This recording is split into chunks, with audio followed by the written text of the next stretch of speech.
안녕하세요, 수험생 여러분. 오늘 저희 창맨쌤하고 오늘 우리 전체적인 연고대에 대해서 이야기하고 합격 사례나 뭐 그런 이야기를 좀 드리려고 이렇게 우리 창맨쌤하고 한번 뭉쳤습니다. 일단 뭐 간단하게 소개를 드리겠습니다.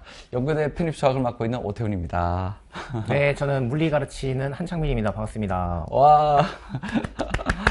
일단 저희가 뭐 여러분들이 이제 연구대 편입에 대해서 어떻게 하면 갈 수 있을까 뭐 이런 주제를 가지고 오늘은 이제 간단하게 커리큘럼 좀 설명을 드리고, 그리고 저희 합격생 사례들, 그리고 실제로 어떻게 해서 합격했느냐 뭐 그런 이야기들을 좀 한번 꾸며보려고 그렇습니다. 일단 제가 먼저 전체적인 뭐 설명을 한번 하고, 그 다음에 제가 또 창민쌤이 또 설명할 때 또 제가 옆에서 참관하는 식으로 이렇게 진행을 할 겁니다.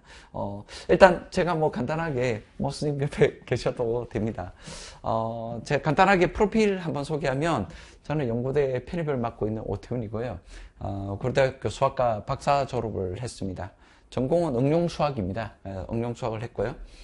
지금까지 아마 연세대가 12년도부터 왔으니까 꽤 됐습니다. 창민쌤도 그때부터 쭉 오랫동안 하신 분이라서, 지금까지 이제 최근에 이제 5년 동안 이렇게 합격생을 보면, 한 650명 정도 이렇게 합격을 했더라고요. 뭐 물론 요거는 이제 합격생을 정확하게 받아서 이야기를 한 거고, 요번에 합격생들의 또 최상위권에 합격한 친구, 성대, 서강대 뭐 이런데 최상위권에 합격한 친구도 거의 55명, 60명 정도까지 가까이 이렇게 합격을 했더라고요. 일일이 다 받은 친구들입니다. 여기는 이제 연고대를 준비하던 친구들이 이제 서성한까지 이렇게 붙은 친구들을 말하는 겁니다. 따로 뭔가 한 건 아니고요, 이런 친구들이. 저는 고려대학교 조교수를 좀 하다가 이제 이쪽으로 와서 이 일을 하고 있습니다. 연세대가 이제 연세대하고 고대가 재작년이죠. 재작년에는 인원수를 좀 많이 뽑았지만, 고대가 작년에 인원수를 좀 적게 뽑아서, 거의 안 뽑았다고 봐야 돼요, 사실은. 그래서 올해 기대를 좀 해볼 만할 것 같습니다. 일단 연세대가 이제 총, 한 73명 정도 합격했고요. 그 다음에 고려대가 22명, 그 다음에 서성한이나 뭐 이렇게 합격생들이 제가 뽑아보니까 56명, 아까 그 아이디어하고 제가 좀 약간 추가를 했는데 56명이 이렇게 합격을 했습니다. 이 친구들은 이제 연고대를 최종 목표로 잡고 열심히 공부를 하다가 이제 서성한이나 이런 데도 동시에 합격하는 친구들입니다. 그래서 나중에 좀 이따가 저도 보겠지만 이제 창민쌤이 말씀하시는 그 합격생들을 보면 동시에 합격자들이 이렇게 여럿이 있습니다. 연고대 출제 범위는 일단 수학 자체는요, 연세대는 이제 두 과목 들어갑니다. 미적분학하고 서현대 수학이 들어가고, 고려대학교는 캘큘러스 미적분학 하나만 들어간다, 이렇게 보시면 됩니다. 출제 범위는요. 미적분학이고 하나는 랭책의 이제 리니어 알지브로다 이렇게 하지만, 사실 뭐 두 책을 이렇게 넣어놨지만 실질적인 건 뭐냐면 전체적인 편입 수학을 다 한다라고 보시면 됩니다. 그냥 일반적인 문제가 아니라 좀 상당히 상위권의 아주 고퀄리티의 문제들이 출제된다, 이렇게 보셔야 합니다. 그게 연고대의 특징이고, 조금 전에 말씀드렸다시피 이제 합격생 사례들을 몇 가지를 한번 소개를 해드리겠습니다. 이 친구는 이제 숭실대 수학과, 보통 이제 연고대를 대비하는 친구들이 어느 정도 스펙이 되느냐 뭐 이렇게들 많이 하거든요. 한창민쌤 같은 경우도 뭐 여러 가지 질문들도 받고 저도 그렇습니다만, 보면 이제 이 친구는 숭실대 수학과고요. 학점이 이제 4점대면 그래도 꽤 괜찮죠. 이 친구가 합격한 친구를 보면, 야, 뭐 연세대, 성균관대, 한양대, 중대, 유니스트, 서강대 싹 다 붙었습니다. 이 친구가 따로 영어 했느냐? 전혀 안 했습니다. 수학만 가지고 이렇게 합격한 친구인데, 이 친구, 제가 물어봤어요. 야, 너가 숭실대 가 있을 실력이 아닌데, 숭실대 좋은 학교입니다, 당연히. 근데, 너 충분히 더 좋은 데 갔을 텐데, 왜 그랬냐? 그러니까, 자기가 내신을 망쳐서, 이렇게 갔다고 하더라고요. 대단한 친구입니다. 대단하죠. 그래서 실력이 꽤 좋은 친구였고, 그 다음에 요 밑에 있는 경희대 전자학과 학생도, 이 친구도 학점이 4점대네요. 어우씨. 기가 죽겠네, 연고대가. 그렇지는 않습니다, 근데. 제가 이제 하나의 몇 가지 사례를 보는 건데, 이 친구는 토익 점수가 한 850점이고요. 연세대 전자과를 최종 합격을 했습니다. 이 친구는 경희대이기 때문에, 뭐 더 이상 뭐 생각할 게 연세대 아니면 고대밖에 없죠. 그래서 합격을 지원을 했던 친구인데, 수학 점수는 한 70 뭐 몇 점, 75점 정도 나왔어요. 물리는 82점 정도 이렇게 나왔는데, 꽤 그래도 무난하게 잘 받은 친구입니다, 성적으로 봤을 때. 이 친구가 이제 전적대가 좋아서 학점이 좋아서 영어가 좋아서 합격한 거 아닙니다. 이것보다 이 친구보다 훨씬 퀄리티 떨어지는 친구들도 성적이 요거보다 조금 부족했는데도 합격을 했거든요. 그런 거 있고요. 그다음에 이제 또 하나 보니까 이제 이 친구도 또 숭실대 수학과 2.7 학점입니다. 이 친구는요. 학점이 2점대죠. 그러니까 학점이 높은 친구 보다가 갑자기 딱 보니까 이 친구는 오히려 기계과로 지원을 했네요. 그래서 연세대 기계과 했고요. 고려대학교 기계과 합격을 했습니다. 이번에 기획과 한 명 뽑았습니다. 고대에서. 한 명, 빵명 막 이렇게 뽑은 이 상황에서 이 친구는 양쪽 다 붙었죠. 대단한 거죠, 이것도. 그 다음에 여기 이제 이 친구는 이제 그 순수 학은제 친구고 컴퓨터로 해서 한 3.9 학점을 받았고, 교육원을 다니다가, 혼자서 이제 교육원을 다니다가, 뭐, 고등학교 때 뭐 여러 가지 이유로 대학을 못 갔다고 합니다. 그래서 교육원을 다니다가 토익 점수 865점을 했고요. 이 친구는 대단합니다. 이 여학생인데 고려대학교 전자과도 합격했고 한양대 바이오 메디컬 학과 합격했고 서강대 기계과 합격했고 건대 전자, 경희대 컴퓨터, 중앙대 전자, 이대 전자. 야, 뭐 이 친구도 뭐 거의 전자에 메디컬, 컴퓨터, 기계 과 상관없이 이렇게 다 합격했습니다. 이 친구가 토익 점수만 있는 거지 여기를 지원할 때 나머지 학교를 지원할 때 뭐 영어를 따로 한 건 아닙니다. 연고대만 집중을 해서 여기를 얻어낸 겁니다. 대단합니다. 그러니까 이게 동시에 합격자들이 많네. 그러니까 연고대라고 하니까 우리가 연고대만 딱 이렇게 생각하지만 생각보다 연고대를 목표로 하고 그 밑에는 어느 정도 옵션을 가지고 합격을 간다. 그렇게 보시는 게 맞겠죠. 뭐 연고대만 이건 아닙니다. 그 다음에 숭실대 화공학과 합격한 친구를 보면 숭실대 화공과인데 이 친구가 이제 수학은 이번에 성적이 8, 90점 정도 나왔습니다. 상당히 잘 나온 겁니다. 이 정도면. 화학은 거의 90점 정도 나왔고요. 물리쌤한테 죄송하지만 물리는 다 찍었답니다. 이 친구가. 근데 실제로 화공과나 화학과는 솔직히 화학이 메인입니다. 물리하고 수학은 그냥 찌그러지는 과목이고요. 근데 이 친구가 이제 연세대 화공과도 붙고 성균관대 화공과도 동시에 이렇게 다 붙었습니다. 그러니까 이렇게 붙었죠. 그래서 성적이나 뭐 이런 거, 이 친구가 학점은 제가 취합을 못 해가지고 일단 뭐 성적만 제가 이렇게 받아서 왔고요. 그 다음에 여기 이 친구는 이제 부산대 건축학과를 졸업을 했고 이제 2학년을 마치고 이제 시험을 봤는데 수학 점수는 60점이고 물리 점수는 7, 80점대 정도 된다고 이렇게 했습니다. 그러니까 여기서 말하는 점수대는요, 정확한 점수는 아니고 이제 가채점을 했을 때 자기가 느꼈던 점수나 이런 것들을 하는 거고, 합격자들은 대부분 보면 자기 성적에 매우 짜게 점수를 줘서 이 정도라는 거지 실제로는 좀 더 높을 수도 있어요, 이런 친구들이. 그래서 합격한 친구 보니까 야, 여기도 뭐 연세대 건축, 유니스트, 지구, 환경, 도시, 고려대 토목, 성균관대 기계 뭐 이렇게 동시에 다 합격을 했습니다.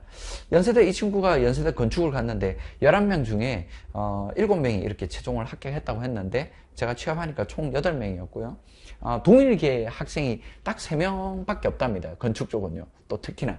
그러니까 동일을 전혀 영향을 미치지 않는 거죠. 나머지 뭐 지금 주어져 있는 8명 정도는 전부 다 동일 계열도 아닌 친구들이 이제 여기 와서 이렇게 합격을 했다. 이렇게 보시면 됩니다. 그래서 1년 커리를 간단하게 좀 소개를 드리자면 지금 이제 우리가 그 3, 4월 달에 일변수 개념 과정을 이제 하고 있고요.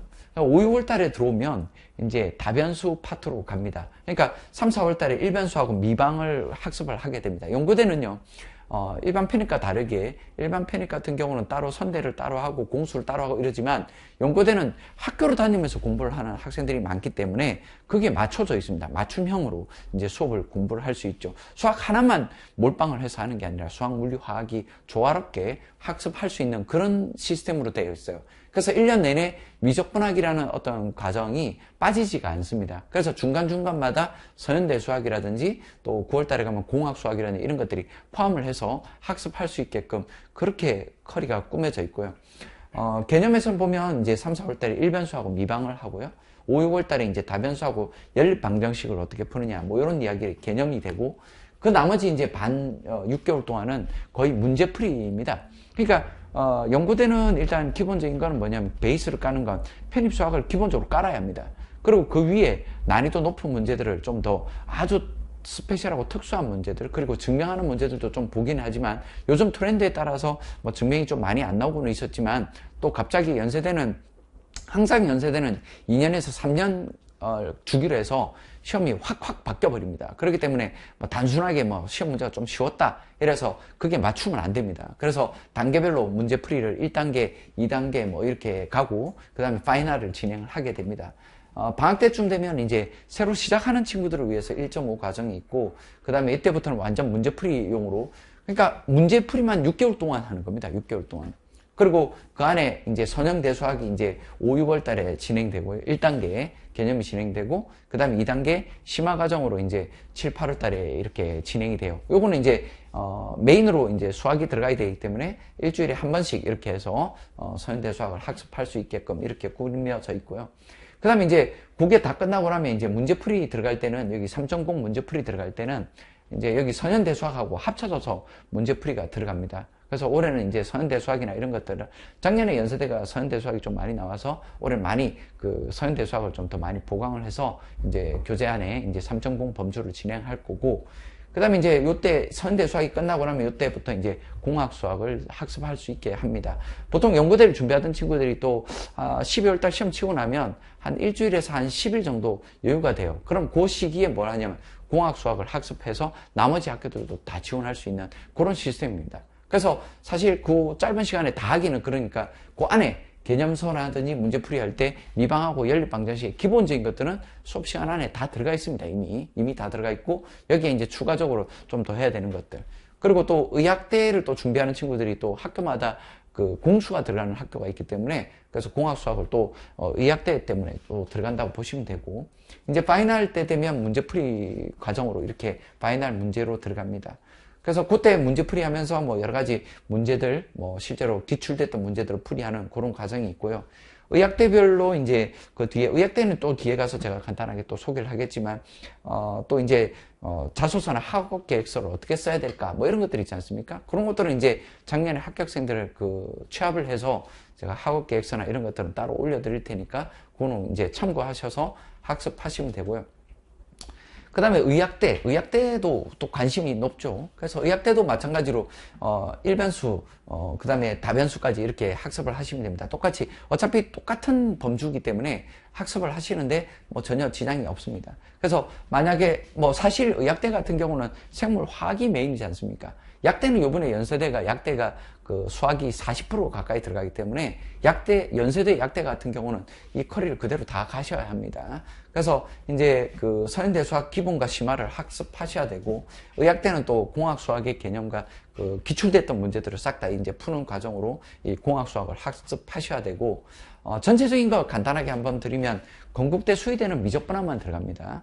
그 다음에 이제 가톨릭대 약대, 가톨릭 약대 같은 경우는 미적분학하고 미분 방정식이 한 2문제 정도 나옵니다. 선행대 수학이 4문제 나오는데, 이 고퀄리티의 미분 방정식이 나오는 게 아니라 사실 일변수 미분 방정식에서 수업을 하잖아요. 그 내용 안에 범주로 이게 다 커버가 된다고 보시면 됩니다. 선행대 수학도 4문제가 나오는데 기본 심화 이거 2과정 1.0, 2.0 과정이면 충분히 다 커버할 수 있는 범주가 된다고 보시면 되고, 아주 의대나 약대를 또 준비하는 분들은 이제 미적분학만 들어가기 때문에 미적분학만 딱 준비하시면 됩니다. 인제대 의대 같은 경우는 이제 수학이 약간 고등 수학이고 뭐 기초 수학에 해당합니다. 그래서 그 정도로 학습하시면 되라서 뭐 전체적인 거 공부할 것 없이 미적분학의 기초 정도 학습하시면 인제 의대는 뭐 수학 점수를 충분히 받지 않나 이렇게 보시면 되고, 인하대 의대 같은 경우는 이제 미적분학이 나오고 여기도 미분 방정식이 3문제씩 출제되고요. 서현대 수학이 3문제 이렇게 출제가 됩니다. 그러니까 여기도 이제 고퀄리티의 문제가 나오는 게 아니라서 아까 말씀드렸다시피 요 과정이 있잖아요. 여기 일변수 미분 방정식하고 연립 방식 파트에 거기 이미 포함이 되어 있기 때문에 학습하는데 전혀 지장 없이 학습할 수 있다라고 이렇게 보시면 됩니다. 그래서 제가 간단하게 제가 또 이렇게 여러분들한테 제 커리에 대해서도 설명하고 사례도 설명을 드렸는데, 이번에는 우리 물리쌤, 우리 창맨쌤께서 한번 주실 텐데, 창맨쌤도 이제 학습 공부를 많이 하신 분이라서 아마 정말 재밌게 많이 말씀을 해주실 겁니다. 제가 옆에서 저도 선생님이 어떻게 하시는지 제가 한번 구경해 보겠습니다. 잘 부탁드립니다, 쌤. 네. 저는 물리 가르치는 한창민이고요. 저는 이제 서울대 물리교육과에서 석사했고, 지금 이제 편입은 2012년부터 했고요. 지금 편입 1타고, 그 다음에 노량진에서 임용물리 이제 전국 1타입니다. 이번에 25학년도 그 성과는요, 연고대 55명 합격했고, 특히나 연대 전전 같은 경우는 무려 합격생 전체, 합격생 중에 51.3%가 제 수강생이었습니다. 오. 자, 연고대 출제 범위는요, 한리대 일반 물리학, 뭐, 이렇게 딱 정해져 있습니다. 그래서 뭐, 공부할 거는 너무나 명확하기 때문에, 뭐, 뭘 공부해야 되느냐, 뭐, 그런 고민은 하지 않으셨습니다. 합격생 사례 간단하게 말씀드리면은, 이제, 그, 세종대 컴퓨터학과 학생인데, 학점이 3.1인데, 이번에 이제 연대 붙었고요. 그 다음에 한양대 에리카, 이제, 학점이 3.3인데, 네, 고려대 또 합격을 했습니다. 그다음 또 다른 사례는 그 교통대 이제 다니는 학생인데 이 학생은 연대 신소재 붙었고요. 그리고 이제 전북대 다니는 학생은 또 연세대에 붙었습니다. 그래서 전반적으로 이렇게 스펙이 좋지 않더라도 시험만 잘 보면 충분히 합격할 수 있다라는 걸 확인할 수 있고요. 전체 커리큘럼은 아까 이제 말씀하신 수학 선생님하고 비슷합니다. 상반기 때 이제 이론이 있고요. 하반기 때 문제풀이 이렇게 들어 있습니다. 여기서 딱 세 가지만 들으시면 되는데요. 7, 8월 달에 기출, 9, 10월 달에 이제, 일반 물리 풀이. 그 다음에 여기 제가 안 적어놨는데, 고대 족보 특강이라고 있습니다. 요 세 가지 강의만, 네, 완벽하게 하시면 무조건 물리는 고득점이 가능합니다. 네. 물리 발표는 좀 짧게, 이 정도만 하겠습니다. 너무 짧게 하셨네요. 네. 그러니까 일단 저희가 이제 연고대에 대해서 관심이 또 많은 분들이 많아서 어떻게 학습할 거냐, 뭐 실제 사례나 뭐 이런 것들에 대해서 궁금해할까봐 그래서 저희가 이제 또 이렇게 쌤하고 한번 해봅시다 이렇게 해서 진행을 하고 있거든요.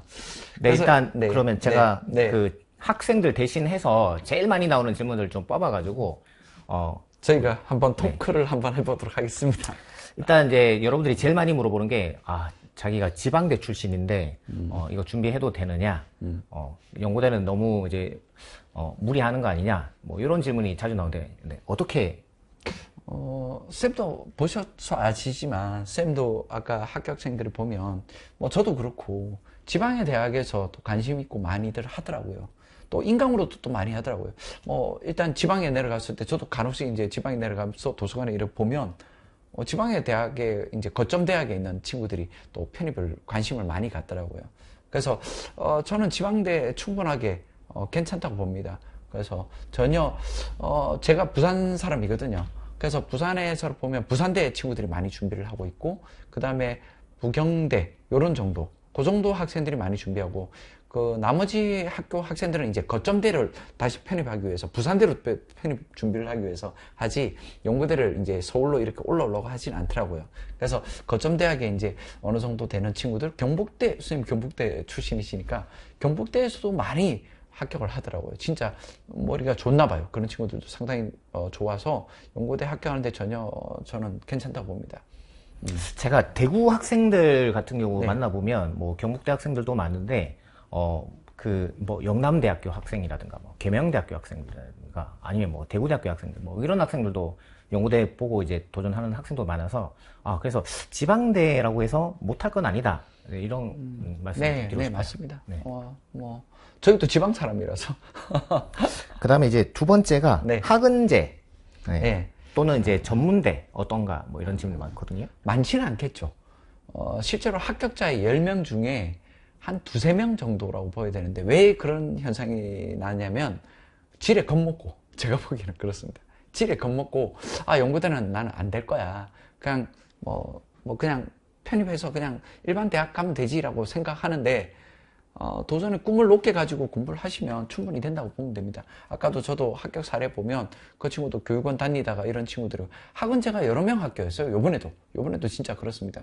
그러니까 어떻게 그렇게 준비하려고 했느냐 하니까 어차피 준비하다가 안 되면 뭐 나머지 밑에 학교로 가면 되지 않느냐 그런 생각으로 준비를 했다고 하고 또 실제로 그 밑에 학교들도 동시에 이렇게 합격을 했더라고요.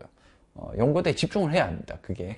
그러니까 저도 이제 상담을 해보면 네. 예를 들어서 고등학교 졸업하고 대학을 이제 진학을 하지 않은 채 학은제로 이제 2년제 따서 뭐 지원하는 경우도 있고 또는 이제 전문대를 나왔는데 학은제 이제 4년 학사 따서 학사 지원하는 경우도 있고 네. 그래서 되게 다양해서 굳이 뭐 자기가 뭐 지금 현재 뭐 정규 뭐 대학교를 다니지 않는다고 해서 고민하실 필요는 없지 않을까라고 생각이 듭니다. 제 생각도 그렇습니다. 맞습니다. 전혀 그렇지 않습니다. 그 다음에 또 많이 나오는 질문이 학점이 3점대 초반이다. 혹은 뭐 심하게 1, 2학년 때 많이 놀아서 학점이 2점대다. 가능할까? 뭐 이런 질문이 많은데 어떻습니까? 저도 제 생각에는 가능하다고 봅니다. 물론 이제 특정 학과 뭐 어떤 경우는 어떤 연도는 실제로 합격한 친구들을 다 뽑아보면 실제로 학점이 높은 과도 있었습니다. 솔직히 말해서 어떤 연도는 진짜 기획과를 뽑을 때 전체 기획과가 될 때도 있고 어떤 연도는 학점을 보면 진짜 거의 4점대 가까운 친구들이 즐비할 때도 있고요. 근데 또 올해 많이 뽑은 경우라든지 연도마다 다르기 때문에 절대 그렇지 않다고 봅니다.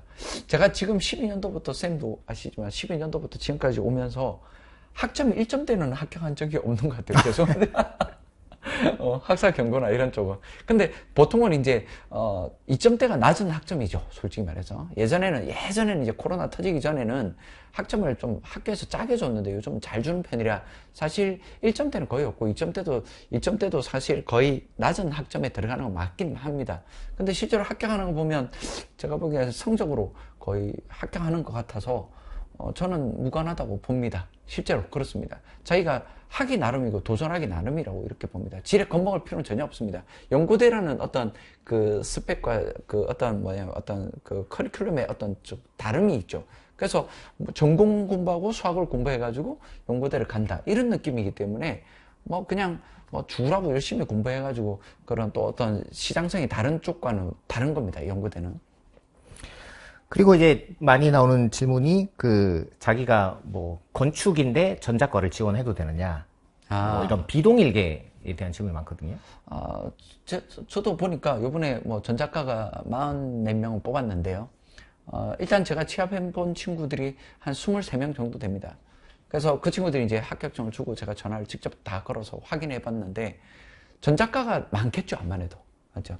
열에 거의 원래 전자과 전공을 하는 친구들이 거의 다 지원해서 아마 전자과가 많다고 볼 수 있지만 비동일 계열도 수학과, 기계과, 뭐 토목, 건축 이런 친구들도 거기 합격을 합니다. 그러니까 대부분은 이제 전자과에서 많이 지원하려고 하죠. 자기 동일 계열로.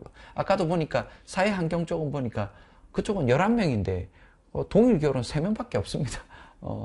거기는 좀 특별한 과라서 좀 그럴지 모르겠는데 그리고 또 요즘은 복수 전공이나 이런 것들도 많이 하기 때문에 과하고 상관없이 가서 특히나 고대 같은 경우는 전공 전혀 상관없더라고요. 토목 들어갔다가 예를 들어 뭐 다시 완전히 졸업할 때는 전자과로 졸업을 하고 수업을 그쪽으로 들으면 나올 때도 졸업장이 그냥 전자과 졸업생 뭐 이렇게 나와요. 그래서 고대는 그런 게 상관이 전혀 없는데 연세대 같은 경우는 이제 그런 게 약간의 영향이 있는 걸로 제가 알고 있습니다. 그래서 과를 좀 선택을 하는데 제가 보기에는 뭐 일단 자기 전공대로 꼭 갈 필요는 없습니다. 보통 전공자가 많이 뽑히는 건 맞는 것 같아요. 아무래도 많이 지원하니까 그게 답이 아닐까 이렇게 생각이 듭니다. 그러니까 이게 항상 많이 나오는 질문이긴 한데 결론은 그거인 것 같아요. 뽑고 보니 동일계더라. 그렇죠. 맞아요. 네. 맞아요. 저도 제가 봐도 그렇습니다. 뽑고 보니까 동일계로. 뽑고 보니까 학점도 괜찮더라. 뭐 이런 이야기들? 그런 이야기들. 그리고 혹시나 이제 좀 이런 부분이 좀 우려가 된다 싶으시면 고려대학교도 굉장히 좋은 선택이긴 합니다. 고려대학교는 이제 이중 전공이라고 해서 복수 전공이 거의 의무로 돼 있기 때문에 예를 들어서 자기가 조금 낮은 학과에 지원한 다음에 고대 전전을 복수 전공한다든가 뭐 이런 방법도 있다는 거 말씀드립니다. 네. 그러니까 과에 상관없는 것 같아요. 그런 점에서 잘 되어 있어요. 그게 생각보다 편입생에 대한 어떤 배려도 훨씬 잘 되어 있다고 합니다. 그리고 또 많이 나오는 질문이 재학생도 가능하냐 뭐 이런 질문이 또 있습니다. 그렇죠. 보통 연구대는 선생님도 그렇지 않습니까? 저희 수업은 거의 저녁에 깔려 있습니다. 학교로 다니면서 보통 준비를 하고 있기 때문에 학교 생활과 병행을 해요. 그러니까 이게 학업을 완전 포기하고 있는 상태에서 보는 그런 게 아니거든요. 그래서 하루 종일 뭐 물리 수학만 공부하는 그렇게 하면 학생들이 버텨내기 힘듭니다. 그래서 보통은 이제 연고대 편입이라는 건 학교로 다니면서 맞죠? 학교로 다니고 학점도 적당히 관리하면서 준비할 수 있는 그런 시스템으로 주어져 있기 때문에 쌤 커리도 그렇고 제 커리도 그렇고 너무 뭐 헤비하게 무겁게 막 이렇게 가고 그렇지는 않습니다. 그래서 그 정도의 선에 맞춰서 가면 되지 않나라고 저는 그렇게 봅니다. 뭐 저도 재학생 상담 뭐 엄청 많이 하고 지금도 뭐 재학생들 많이 수강생이 있는데 우리 이제 사자성어 중에 주경야독이라고 낮에 일하고 네. 이제 밤에 공부한다는. 근데 이제 재학생은 약간 그런 느낌이 없지 않아 있긴 있습니다. 그래서 실제로 공부를 하다 보면 뭐 중간고사나 기말고사 때 학원을 빠진다든가 뭐 이런 경우도 있고 확실히 쉬운 건 아닌데 그렇다고 그래서 뭐 완전 못할 건 아니다. 뭐 이런 말씀을 좀 드리고 싶습니다. 자, 그리고 또 이제 노베이스인데 어떤 건가요? 뭐 예를 들어서 수포자였다, 뭐 물포자였다, 뭐 이런. 물포자. 보통은 이제 수학은 그래도 한 번이라도 겪어본 친구들이 있고요. 물리는 선택 안 한 분들이 많아서 수포자가 대부분. 많죠. 네. 그래서 쌤이 똑같은 개념을 뭐 4번, 5번씩 이렇게 소개를 해준다 하더라고요. 맞습니다. 수업에서. 네. 그러면서 선생님이 막 뭉치긴 한데 아주 몸을 흔들어가면서 그래서 창맨이라는 그런 별명을 얻으셨는데, 그렇게 수업을 하신다고 하더라고요. 그래서 아주 정말 물리 같은 경우는 완전히 진짜 물포자도 들을 수 있다. 뭐 이렇게 이야기를 하더라고요. 근데 수학 같은 경우는 보통은 이제 연구대를 준비하는 친구들이, 완전히 아예 수학의 노베이스는 아닙니다. 대부분은요. 그래서 기초 과정이 있습니다. 그래서 학습할 수 있으라고. 그래서 그 생기초 0.5 과정을 한번 듣고 이제 단계를 들어오시면 좀 훨씬 학습하는데 좀 좋지 않나 그렇게 생각이 들고, 수학은 이제 지금 이제 초창기에 이제 0.5 과정에 제가 기초 과정에 들어오면 뭐 진짜 극한을 처음 봤습니다 하는 사람도 있습니다. 사실 쉽지 않죠, 그런 경우가. 근데 보통 그렇게 해서 시작해서 출발을 하더라고요. 그래서 연구 안 되면 뭐 그런 것도 있습니다. 어떤 친구들은 이게 죄송한 말씀이지만 재편이 또 가능합니다. 연구대 준비하다가 뭐 성대나 한양대 나머지 그 또 밑에 학교들도 이렇게 합격을 했다가 다시 또 재편입을 또 고민하는 친구도 있더라고요. 요번에 저희 합격생도 보면 고대가 워낙 안 뽑아 보니까 이 친구는 성균관대를 붙었어요. 저한테 전화 연락이 왔더라고요. 그래서 이야기를 해보니까 너무 목소리가 죽었더라고. 아이씨, 요번에 떨어졌나? 이랬더니 알고 보니까 성균관대를 갔대. 그래서 합격증 줬냐니까 이제 준대. 이제 준대. 그래서 이제 그래 빨리 줘. 이래서 물어보니까 이 친구는 성균관대 화공과도 붙고 중앙대 화공과도 붙었어요. 근데 이 친구는 학점은행제래요. 자기 전문대 다녔대요. 그래서 그래, 야, 그 정도면 너 완전히 그냥 대박으로 잘 간 건데 왜 이런 목소리가 죽었어? 씨, 힘내! 이렇게 이야기했는데 이 친구가 이제 그 성균관대 합격하고 중앙대를 합격했는데 이제 고민이 되는 거예요. 중앙대만 붙었으면 자기가 다시 해야 되는 의지가 컸대요, 솔직히 말해서. 근데 이제 성대를 붙어나니까 연구대를 다시 한 번 더 할까 말까 고민 때문에 저한테 연락이 왔더라고. 그래서 그랬죠. 닥치고 공부해라. 거기 다녀라. 그리고 나중에 마지막에 혹시나 생각이 있으면 연세대를 한 번 더 준비하기 위해서 파이널 준비 한 번 더 해봐라. 뭐 그렇게 이야기는 한 번 했었습니다. 그러니까 이미 어느 정도 있으니까 저는 뭐 그런 점에서 봤을 때 지방대 파괴, 뭐 또 학벌 파괴, 저는 뭐 그런 거 상관없이 해볼 만하다고 봅니다. 충분하게. 그렇게 봅니다. 네. 사실 이제 제가 물리 강의만 한 20년 정도 하다 보니까 네.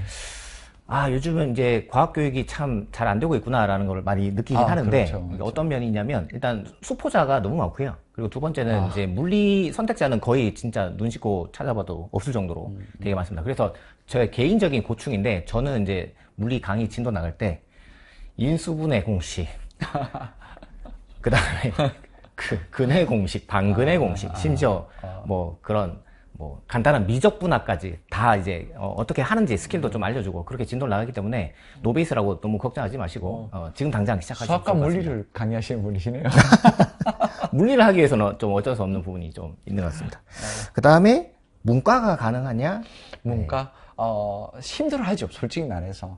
진짜 어떤 친구들은 보면 운동하다 오는 친구들도 있고, 아니면 뭐 아예 수학과 아예 무관한 중학교 때 이후로 수학을 안 해본 친구들도 있다고 하더라고요. 예체능도 있고. 네, 예체능도 있어요. 그래서 그런 친구들이 이제 연구대를 준비할 때 단박에 준비하냐. 단박보다는 조금 좀 더디더라도 나쁘지 않다. 첫 해는 일단 준비를 했다가 그 다음 연도에 갈 수도 있는 거예요. 이게 허들이라고 하면 높은 이 벽이 있는데 이게 다리를 한 번에 찢어서 넘어오려면 그냥 다리 찢어져서 힘들잖아요. 그래서 한 번에 그 기본기를 다지고 그 다음 연도에 가는 것도 저는 뭐 나쁘지 않다라고 봅니다. 그래서 아까도 말했듯이 이미 준비하다가 송대나 중앙대 합격한 친구들이 만족하면 거기 다니면 되지만 또 한 번 더 준비하겠다 해서 그렇게 해서 또 연구대를 턱을 넘는 친구들도 꽤 있거든요. 생각보다. 그래서 저는 뭐 전혀 문제 없다고 봅니다. 그런 점에서도.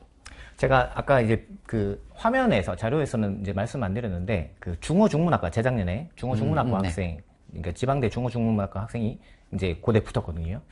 그래서 이게 문과 학생들이 이과 그런 이제 그런 사고 방식을 탑재하는 게 그게 이제 그 과정이 힘들어서 그렇지. 그렇죠. 네, 그런 문턱을 넘으면 그때부터는 뭐 그냥 이과생하고 별 차이가 없지 않나라고 생각을 하고 그리고 제가 이제 뭐 유튜브라든가 뭐 쇼츠 이런 거 간간히 보면 문과생들은 수학이나 뭐 과학을 못한다기보다는 지레짐작으로 아 나는 문과니까 모르는 게 당연해 이렇게 겁먹고 이제 포기하는 게 크다고 그러더라고요. 그래서 포기만 안 하시면 네, 충분히 가능하다라고 생각을 합니다.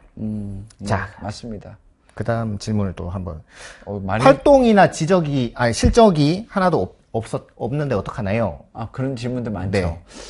물론 이제 제가 봤을 때 어떤 친구들은 화려한 친구들도 있어요. 진짜 막 각종 대회에 나갔다. 그리고 뭐 했다 하는 친구도 있는데 그런 친구들은 그런 친구들이고 대부분 제가 보기에 연고대 합격생들의 80% 진짜 딱 80%는 80% 이상이라고 봐야 됩니다. 아무 활동이 없습니다. 솔직히 말해서. 그래서 제가 보기에는 뭐 학업 계획서 쓸 게 없다 이러면 쓸 게 왜 없느냐? 길거리 가다 휴지 한 번 주운 적 없느냐? 그걸 잘 부풀려서 나의 인성이나 그리고 그 인내력 이런 것들을 어필하면 된다. 이렇게 이야기를 합니다. 실제로 그렇습니다. 대부분. 누가 요즘 코로나 시대에 뭐 밖에 나가서 활동하고 뭐 그렇게 했었습니까? 아무것도 한 친구들은 없습니다. 특별한 활동한 거 없고요. 뭐 어릴 때부터 특별하게 한 친구들이 있지만 대부분 그렇지 않다. 저는 그렇게 봅니다. 쌤 중에 그런 친구 있었습니까? 대단한 친구? 저도 거의 잘 못 본 것 같아요. 네, 맞아요. 좀 화려했던 학생은 뭐 유학생 출신이라든가 뭐 그런 건 본 적이 있는데, 그냥 뭐 쉽게 말하면 남학생들은 최고의 그 업적이 군대에 갔다 온 거, 네, 그 정도일 정도로 대부분은 이제 네, 뭐 그런 대단하죠. 네, 그 교외 활동은 거의 없었던 것 같습니다. 맞습니다. 그리고 이제 질문이 많이 나오는 게 이제 연대는 토익이 있는데 이게 토익 점수가 만약에 뭐 900이나 950이 넘으면 더 유리하냐 뭐 이런 질문도 있거든요. 저는 상관없다고 봅니다. 진짜로. 딱 진짜 800점 넘으면 된다고 생각해요. 800. 아까 합격자 사례들 보면 그 전체 막 7군데, 8군데 막 이렇게 하시는데 이 친구가 아까 몇 명만 보여준 게 일부가 다 아니라 대부분의 학생들이 그렇습니다. 대부분 학생들이 보면 그런 친구들이 보면 토익 점수 한 800점대 이 정도 됩니다. 그럼 그 성적으로 일반 펜 해서 펜 영어도 보고 이렇게 해서 다들 그렇게 해서 합격해 오는 겁니다. 이 친구들이 뭐 따로 뭐 엄청나게 영어로 공부 또 따로 하고 이런 거 아니거든요. 그리고 합격자들 중에 물론 이제 뭐 평균 점수로 따졌을 때는 한 800점대 중반 정도 됩니다. 보통. 근데 그 중에는 이제 진짜 900점짜리도 있고 800점짜리도 있고 그걸 중위값으로 이제 이렇게 딱 그 평균을 내보면 800 한 40점, 50점 이렇게 이야기하는데 진짜 딱 800점 넘으면 된다. 그 이상은 별 상관없다. 근데 고대는 이제 영어 성적이 필요가 없거든요. 서류를 낼 때. 그쵸. 없는데 뭐 낼 수 있다면 연세대 지원할 수 있는 능력인데 내가 고대를 지원한다. 이런 어필을 하는 거는 괜찮아요. 뭐 토익 점수가 600점인데 고대 지원하는 거 그런 거는 나 연세대 지원 못해서 너희 학교 지원합니다. 이렇게 하면 그건 좀 그러는데 뭐 나 그 정도 기본적인 성적만 나온다면 나쁘지 않다고 봅니다. 상관없습니다. 자 이제 10번째 자주 나오는 질문인데 지금 아마 영상을 보시는 분들이 5월 아니면 6월인 것 같은데 5월에 시작해도 늦지 않나요? 라는 질문이 많습니다. 그렇죠. 물론 이제 그 자기가 하기 나름이겠죠. 뭐 진짜 막 인수분해도 모르고 막 이런 친구들이 5월 달부터 하려면 쉽지 않죠. 사실 수학 하나만 하는 게 아니지 않습니까? 물리도 해야 되죠. 또 화학을 해야 되는 친구들도 있을 거고 공인 영어도 해야 되고 그런 것들이 있을 겁니다. 그래서 저희가 이제 5월 달부터 시작을 해서 다변수나 한 그래도 어느 정도 일부 넘어간 상황인데 미분과 적분을 어느 정도 인지한다면 저는 괜찮다고 보고 또 그게 혹시나 늦었으면 저희가 보면 문제풀이 7월 달에 들어가기 전에 뭐 쌤도 그렇고 저도 그렇고 그때 이제 또 시작하는 친구들을 위한 강좌가 따로 있습니다. 그러니까 안 되면 거기에 강좌 그 강좌를 듣기 전에 기초를 먼저 듣고 좀 오면 훨씬 학습하는데 편하지 않을까. 물포자를 하더라도 쌤이 아주 몸치로 다 해주시면서 네. 한 대여섯 번씩 이렇게 반복하면서 그 부분들을 설명한다 하더라고요. 이 문과 친구들이 아까 스님도 말씀하셨지만 처음에는 이제 생각을 바꾸는 게 그게 생각보다 쉽지가 않거든요. 그렇잖아요. 그쪽 맞습니다. 분야에 이제 충분하게 잘 하시던 분들이 이쪽으로 와서 새롭게 뭔가를 한다는 게 처음엔 어색하고 힘들어요. 근데 그 초창기를 조금만 힘들다고, 아이씨, 뭐, 왜 떠먹여 준다고 하는데, 떠먹여 준다는데 왜 흘리게 만드느냐, 뭐, 그럴 수도 있어요. 진짜로. 근데, 그 떠먹여 주는 그 시기를 조금만 하면, 진짜 떠먹여 주시는 분입니다. 그렇게 해서 학습하면 되지 않을까, 저는 그렇게 생각하고요. 괜찮다고 봅니다. 저도 보면 이제 5월에 시작하는 학생도 많고, 뭐 일찍 시작하면 3월에 시작하기도 하고, 1월에 시작하기도 하고, 늦게 시작하면 뭐 7월에 시작하기도 하고 하는데, 5월에 시작하는 것도 굉장히 빠르다고 저는 개인적으로 보고 있고요. 그리고 더 이제 골치 아픈 거는 5월에 시작을 했다가 공부가 잘 안 돼가지고 거의 몇 달을 흐지부지 약간 반 슬럼프처럼 그렇게 보내다가 9월에 갑자기 정신 차려서 그때부터 하면 어떨까요? 이런 질문도 되게 많이 받거든요. 그래서 실제로 그 예전에 이 모 학생은 그렇게 한 5월부터 이제 어정쩡하게 공부를 하다가 이제 9월, 거의 한 9월 말부터 본격적으로 공부해서 그렇게 또 이제 고대 그 건서원에 붙은 그런 케이스도 있으니까 뭐 너무 늦었다라고 생각하지 마시고, 왜 그런 말이 있지 않습니까? 늦었다고 생각할 때가 가장 빠르다고. 지금이라도 도전하시길 바랍니다. 그러면 마지막으로 질문 하나 네, 드리겠습니다. 네. 이게 연고대 두 군데 이제 학교를 지원하겠다고 시작을 했는데 막상 이제 안 되는 경우도 있을 수 있는데 네. 그런 경우에 이하의 학교도 가능한지 뭐 그런 질문이 가끔 있거든요. 아, 그렇죠. 쌤도 그런 질문들 받죠. 그렇죠. 그 이하는 이제 또 전공 과목이 또 빠지고 하니까 준비를 했을 때 가능하냐 이런데, 아까 합격 사례를 보면 연고대만 준비를 했지 진짜 딴 거 또 준비하지 않은 친구들이에요. 그래서 그 친구들을 위해서 따로 제가 또 혹시나 그럴까봐 그런 친구들을 위해서 공학 수학이나 이런 것들을 따로 또 해줍니다. 그러니까 그걸 학습해서 이제 그런 도움을 받아서 가시면 되고, 편입영어를 안 했다 하더라도 이제 공인영어 성적이 웬만큼 있는 친구들은 진짜 영어 진짜 바닥으로 뭐 빵점, 20점 이래 나오고 그러지 않습니다. 이 친구들도 대부분 보면, 편입영어를 보면 보통 한 6, 70점대 이상급 나오는 친구들이에요. 토익 점수가 그 정도 되면. 그래서 대부분 거기도 동시에 이렇게들 많이 합격해오더라는 겁니다. 그런 의미입니다. 그게. 그러니까 우리의 어디에 초점을 맞출 거냐, 연고대에 초점을 다 맞춰서 뭐 균밑으로 얻을 거냐, 아니면 밑에 학교를 생각하고 하다가 뭐 좀 더 높은 학교를 한번 해볼까? 이런 생각하는 거하고는 좀 다른 느낌이죠. 그러니까 연고대를 집중하려면 저는 집중하는 게 맞다고 봅니다. 그게 합격으로 가는 길이라고 보면 되고요. 실제로 합격자들도 대부분 보면 거의 다 그렇습니다. 진짜로 합격생들, 기계과, 전자과 이번에 합격생들도 대부분 물어보면 서너 명 빼고 나머지는 전부 다 그런 친구들이고, 합격한 친구들도 보면 강남이나 신촌 아니면 인강으로 듣든 어떤 루트를 통해서든 다 이렇게 합격을 했더라고요.